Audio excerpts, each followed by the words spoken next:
স্বাগতম SSR TV নিউজে। একজন বিশ্বখ্যাত অভিনেত্রীর নাম মুছে দিয়ে একটি হলের নাম রাখা হল। পিছনে আসলে যুক্তিটা কি?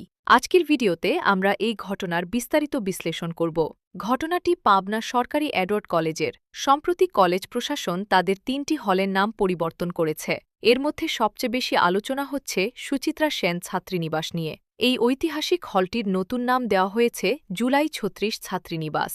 প্রশাসন বলছে ২০২৪-এর ছাত্র জনতার অভ্যুত্থান বা জুলাই বিপ্লবকে স্মরণীয় করে রাখতেই এই পরিবর্তন।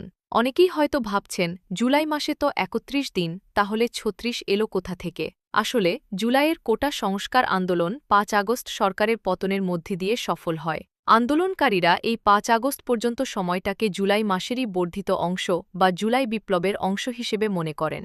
অর্থাৎ ৩১ জুলাইয়ের সাথে আগস্টের ৫ দিন যোগ করে এই জুলাই ৩৬ শব্দটি বিপ্লবের প্রতীক হয়ে দাঁড়িয়েছে।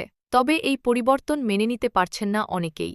সুচিত্রা সেন কোনো রাজনৈতিক ব্যক্তিত্ব ছিলেন না, তিনি ছিলেন পাবনার মেয়ে এবং বাংলা সংস্কৃতির একজন আইকন।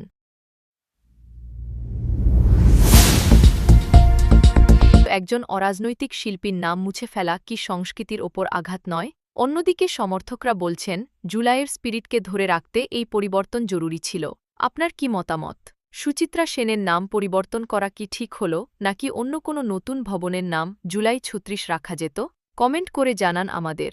রাজনীতি ও সমসাময়িক সব খবর সবার আগে পেতে সাবস্ক্রাইব করুন এসএসআর টিভি।